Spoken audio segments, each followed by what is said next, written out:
Buen día con todos. Vamos a hacer la revisión con respecto al tromboembolismo pulmonar.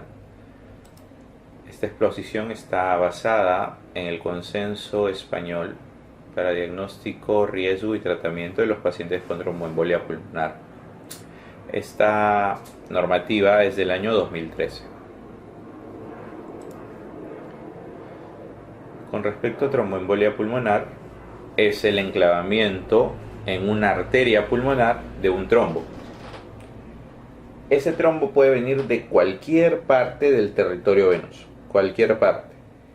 Es cierto que la mayoría de las veces viene de los miembros inferiores, pero también puede venir, por ejemplo, de los miembros superiores o de otras venas, por ejemplo, la colocación de un catéter venoso central. Y esta es la gráfica para entender sencillamente qué es lo que ocurre. El vaso sanguíneo afectado se forma un coágulo o un trombo, un coágulo o fragmentos extraños y se libera un trombo. Este trombo es llevado por la circulación hasta el corazón derecho, pasa a la aurícula, pasa al ventrículo y es enviado por las arterias pulmonares a los pulmones y se enclava en una de las arterias pulmonares. Acá se produce un infarto pulmonar. Eso es un tromboembolismo. Y esta es la tomografía que nos señala un tromboembolismo. Es una tomografía con contraste. La arteria pulmonar está brillando y acá está, arteria pulmonar. Y si ven, toda esta zona que es más oscura es un trombo que se ha enclavado en la arteria pulmonar derecha.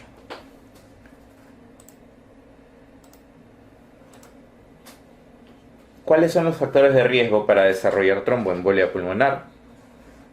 Los factores de riesgo están mencionados en la tríada de estasis, lesión endotelial e hipercoagulabilidad. Estos factores de riesgo resumen sencillamente lo que puede ocurrir. Cuando ustedes les pongan una pregunta en un examen, lo más probable que les van a poner es una persona mayor de 60 años que por algún motivo está inmovilizada, sea por fractura de cadera, de rodilla o que está posoperada. Además de eso tiene poca movilidad o tiene sobrepeso y hace disnea súbita. Disnea súbita y dolor torácico en una persona mayor de 60 años, hay que pensar si es tromboembolia pulmonar. Si tiene factores de riesgo para tromboembolia pulmonar, hay que pensar. Entonces, ¿cuáles son los factores de riesgo? Se han clasificado en factores de riesgo alto, moderado y bajo.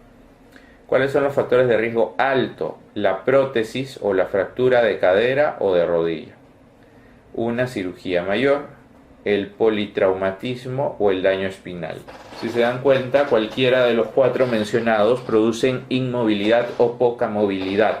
Por eso es que hay un mayor riesgo de formación de tromboémbolo.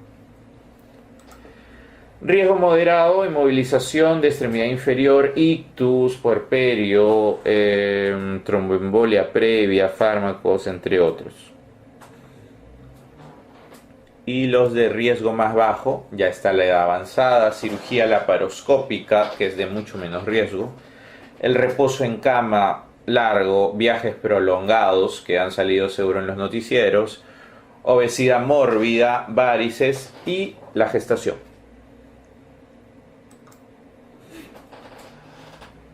Cuando el paciente hace síntomas en la tromboembolia,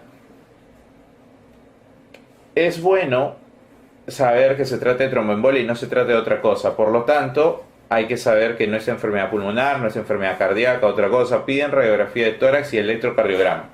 ¿Qué esperamos ver?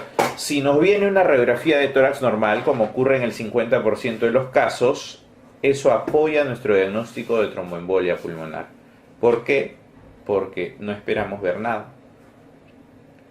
Eso de la joroba de Hampton, elevación de mi diafragma, aumento de arterias, esos son cosas raras que generalmente no se ven y nuestra placa normal nos dice que estamos yendo bien con el diagnóstico. De la misma manera, el electrocardiograma, lo que esperamos ver es nada. Lo que esperamos ver es un electrocardiograma normal. Y si es normal apoya nuestro diagnóstico de tromboembolia pulmonar. En otros casos se puede ver taquicardia, entre otros. Entonces, ¿qué hacemos con nuestro paciente? Si nuestro paciente está estable y tenemos la posibilidad de tomarle un angiotac, primero hay que evaluar las probabilidades. Para evaluar las probabilidades existen escalas, como la escala de Wells, para saber si es alta probabilidad o baja probabilidad. Para eso nos guiamos además de los factores de riesgo de nuestra historia clínica. Si la probabilidad es alta, pidámosle inmediatamente el examen de imagen para confirmar si es o no tromboembolia pulmonar. Pero si la probabilidad es baja, pidamos dímero D. ¿Por qué? El dímero D es un producto de degradación de la fibrina. Si la probabilidad es baja y el dímero D sale negativo, ese paciente se puede ir a su casa tranquilo y no es tromboembolia pulmonar. Si en cambio no sale dímero D positivo, no confirma tromboembolia pulmonar. Nos dice puede ser, hay que hacer más exámenes. El dímero D es importante para nosotros por su valor negativo. Baja probabilidad y valor negativo no es tromboembolia. No hay que anticoagular, el paciente se puede ir a su casa. Supongamos que no tenemos tomografía, tenemos la clásica gammagrafía. De la misma manera, si la probabilidad es baja, dímero D. Y si es negativo, a su casa. Si la probabilidad es alta, ahí hay que pedir la imagen, gammagrafía. Y la gammagrafía nos dirá si es que es o no tromboembolia. Si tenemos un paciente inestable, eso ya, el paciente que nos llega por emergencia muy inestable, y no podemos estabilizarlo, vamos a ecocardiografía, que es lo más fácilmente accesible para ver si hay signos de sobrecarga de ventrículo derecho.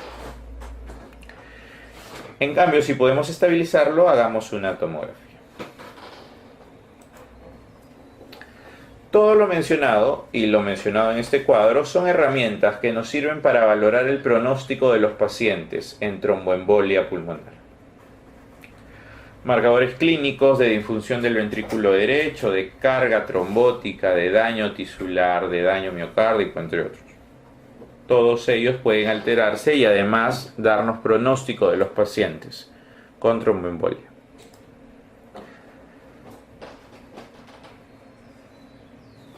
El cuadro mencionado acá es el cuadro de la normativa española, que comienza desde que el paciente está estable o inestable. Podemos aplicar nuestras escalas clínicas, nuestros exámenes de laboratorio, para llegar a una estratificación pronóstica que nos diga el riesgo. Si el riesgo es bajo o es alto. Y de acuerdo a eso podemos dar el tratamiento. Obsérvese que fibrinólisis solo está en riesgo submasivo o masivo. Y la embolectomía, que es cirugía, es una cirugía muy compleja con una baja sobrevivencia del paciente. La conservamos para los cuadros muy severos que no hay otra opción que entrar a sala de operación.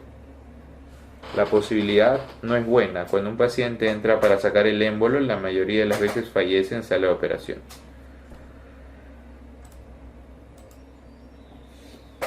Se recomienda iniciar precozmente el tratamiento anticoagulante en los pacientes con una probabilidad clínica intermedia o alta. Si sospechamos que el paciente tiene tromboembolia, mientras hacemos los exámenes podemos ir dando anticoagulación. Y si sospechamos la sospecha es alta de que sea tromboembolia, no pidan dímero D. ¿Por qué? Por lo que hemos conversado. Si le sale dímero D negativo, de todas maneras van a seguir pensando que es tromboembolia. No es necesario pedir dímero D. Pidan dímero D cuando su sospecha sea baja. Si la sospecha es baja y el dímero D es negativo, entonces no es TEP. En pacientes estables hemodinámicamente, con un TEP agudo, se sugiere la utilización de heparinas de bajo peso molecular, la llamada enoxaparina o fondaparinux frente a la heparina no fraccionada. En la mayoría de los pacientes estables se recomienda no fibrinólisis. Fibrinólisis, recordemos el cuadro, es para los cuadros severos. En pacientes estables que no pueden ser anticoagulados por cualquier motivo, se recomienda colocar un filtro en la vena cava inferior para evitar la formación de nuevos tromboembolismos pulmonares.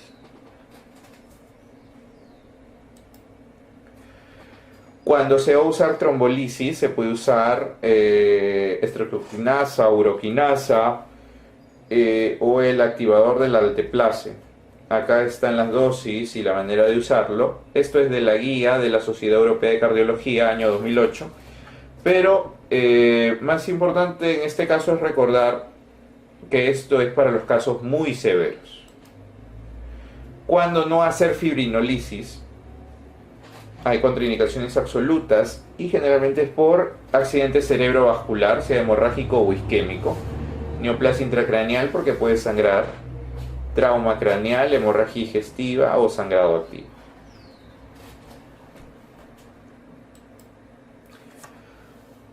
Según la Sociedad Europea de Cardiología, se debe iniciar sin demora la anticoagulación con heparina en pacientes con alto riesgo. Se debe corregir la hipotensión sistémica para prevenir la progresión de insuficiencia ventricular derecha y la muerte por tromboembolia pulmonar. Se recomienda usar vasopresores en pacientes hipotensos, no fluidoterapia agresiva y administrar oxígeno a los pacientes con hipoxemia. Además de eso, se debe iniciar sin demora la anticoagulación en pacientes con el proceso diagnóstico en marcha, si la probabilidad es intermedia o alta, en los pacientes que no tengan alto riesgo. Las heparinas de bajo peso molecular o fondaparinux son el tratamiento inicial recomendado para la mayoría de los pacientes con tromboembolismo pulmonar. Y en pacientes con alto riesgo hemorrágico o con disfunción renal severa se recomienda la heparina no fraccionada como tratamiento inicial. Y el objetivo es un TTPA de 1.5 a 2.5 veces por encima del normal. El tratamiento a largo plazo en pacientes con tromboembolismo pulmonar secundario a un factor de riesgo transitorio se recomienda el tratamiento con antagonistas de la vitamina K durante 3 meses, o sea, warfarina. En pacientes con tromboembolismo pulmonar no provocado se recomienda el tratamiento con antagonistas durante al menos 3 meses. En pacientes con un segundo episodio de tromboembolismo pulmonar se recomienda un tratamiento a largo plazo. Y en pacientes con tromboembolismo pulmonar la dosis de warfarina se debe ajustar para mantener un objetivo terapéutico de 2 a 3, un promedio de 2.5 de INR, independientemente de la duración del tratamiento.